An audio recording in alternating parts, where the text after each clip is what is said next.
If you are a fan of public transport, Stockholm is one of the best places to visit, especially because of its unique underground system.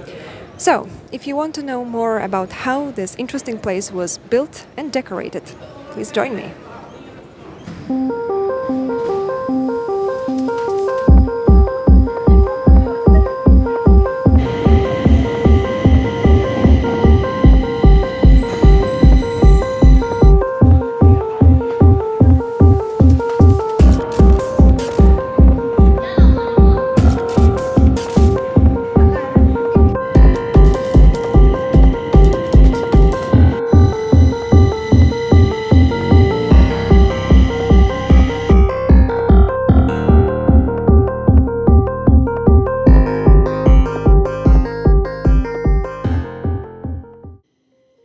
Stockholm Metro began operating in 1950, replacing an old tram line. Today it consists of 3 lines, blue, green and red, and 7 shorter routes. It has 100 stations and most of them are situated above the ground. The most important station is called T-centralen and it's the place where all subway lines intersect. The name T-central comes from the Swedish word tunnelbana, which means metro. The letter T is the official symbol of the city's underground transportation system and was added to the name of the station because it was frequently confused with the Central Railway Station, which is located a few hundred meters away. Together with City Terminalen, the central bus station, all the stations create an efficient transportation hub from which passengers can easily travel to neighboring cities such as Uppsala and Arlanda Airport.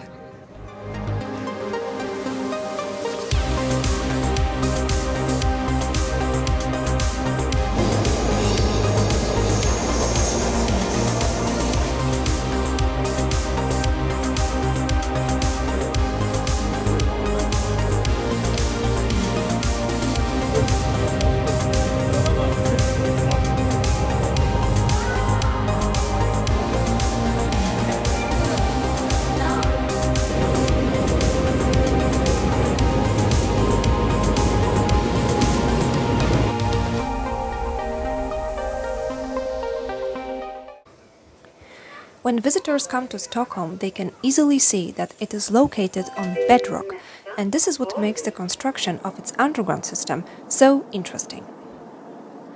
At first, the tunnels were constructed in a traditional way, that is, from the surface. The disadvantage of this method was that the streets turned into noisy building sites and traffic was disrupted for months. After some time, the local authorities realized that building tunnels in the rock was a cheaper and easier option, and so the method was changed. The rock was first drained and then covered with sprayed concrete to reinforce it, so what you actually see is not crude rock. However, because the layer of the concrete is thin, it follows the original shape of the walls, creating an appealing cave-like atmosphere.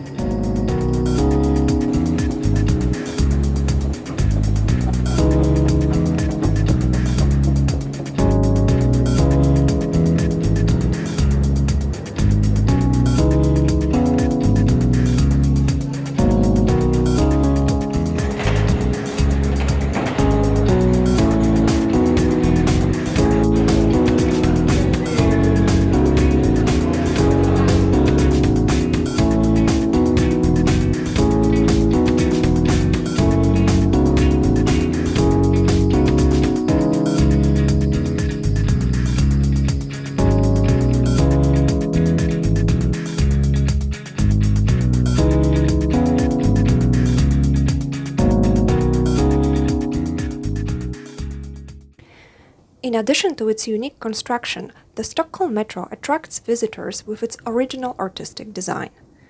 It all started in the 1950s when city authorities invited Swedish artists to design and decorate the stations. So let's take a look at some of them.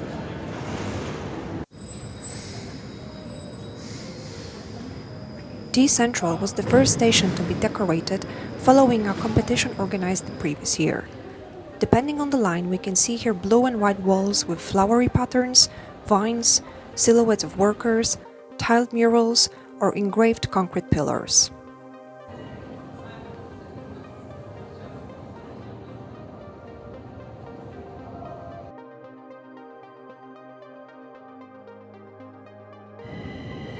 The station is dominated by intense red and green colors, representing a spruce forest against the setting sun.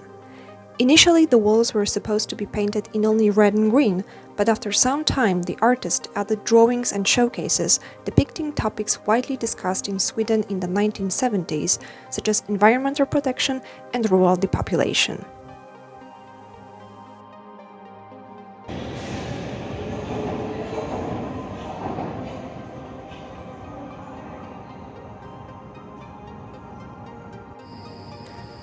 The name of the station can be translated as the King's Garden, and it refers to the popular park located just above it. Inspired by the history of the area, the artist Ulrik Samuelsson wanted to create an underground garden. The green and red colors represent nature, and the white sculptures are replicas of sculptures from the Makalus Palace, demolished in the 19th century. Other interesting stations are Stadion, Tekniska, and Rådhuset. No matter where you go, a tour of the Stockholm metro will be an unforgettable experience.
So that's it for today. Thank you for watching. If you like my video, please subscribe to my channel, and if you have any questions, please write them in the comments below.